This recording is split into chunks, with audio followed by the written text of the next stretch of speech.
Bonjour, nous sommes dans les locaux d'Orange pour parler des excellents résultats obtenus par le réseau mobile en France.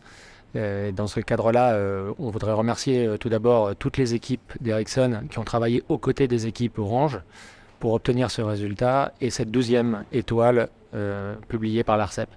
Donc dans ce cadre-là, c'est évidemment autour de tous les produits RAN d'Ericsson, mais aussi leur intégration et bien sûr le partnership sur le réseau mobile pour faire le partage des bonnes pratiques et l'optimisation du réseau. Alors je me retourne vers Emmanuel, merci de nous accueillir. À votre avis, quels sont les éléments différenciateurs de ce partenariat? Alors bonjour Jérôme, bonjour à toutes et à tous. Alors le réseau Ericsson en France, ce sont 14 000 antennes déployées sur le territoire dans 3 régions, donc les 60% du réseau à peu près. Et nous avons effectué en 2022 plus de 2000 opérations à la fois de réaménagement 5G et de sites neufs, et notamment grâce au soutien de l'équipe d'intégration, le centre de service d'Ericsson.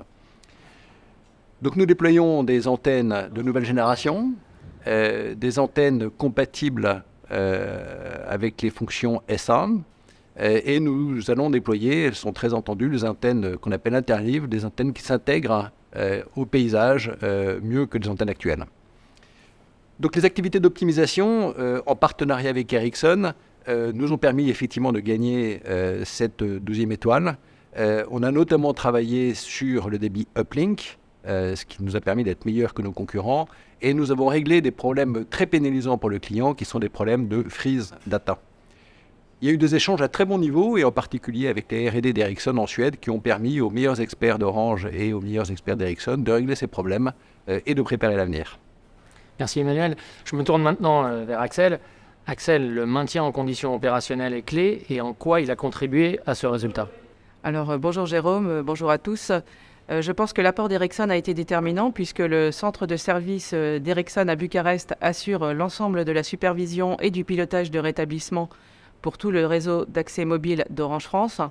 Donc on parle bien de toutes les technos et de 100% du réseau. Bien sûr, il est majeur que le diagnostic soit fait très rapidement, que nos techniciens soient envoyés au bon endroit, au bon moment, soient bien pilotés, soient aidés si besoin dans le rétablissement du service, et de manière à réduire au maximum le délai de rétablissement pour nos clients finaux. On parle de 8000 incidents par mois, d'environ 4000 qui touchent les services de nos clients. Donc il faut de la réactivité et de l'efficacité.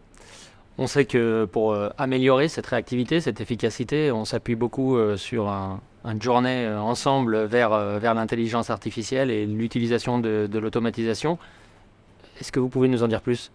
Alors oui, en effet, on a eu des apports majeurs l'année dernière. On a vraiment interfacé nos systèmes d'information d'une façon plus efficace, et ce qui vous permet d'utiliser vos outils depuis juillet, si j'ai bonne mémoire, pour profiter de ce que vous savez déjà faire pour d'autres opérateurs, et notamment rajouter un peu d'intelligence artificielle et plus d'automatisation. Et puis on a aussi avancé sur la fourniture d'interfaces avec des systèmes d'information externes, comme par exemple celui d'Enedis pour détecter les coupures d'électricité dues à un tiers, en l'occurrence Enedis, sur les sites.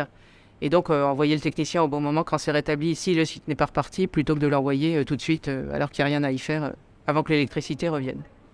Merci beaucoup Axel. J'en profite à nouveau pour remercier toutes les équipes qui travaillent donc en partenariat. On a des très bons résultats. On se projette aussi vers l'avenir. Emmanuel, qu'est-ce qu'on peut se souhaiter pour 2023? Alors 2023, évidemment, nous allons chercher ensemble cette 13e étoile. Donc ça veut dire d'abord une accélération encore du déploiement 5G. Et puis 2023 sera aussi l'année du SA, du standalone. Donc on va collaborer avec Ericsson pour chercher des réseaux qui soient à la fois plus performants, plus puissants et plus sobres. Nous préparons l'avenir ensemble.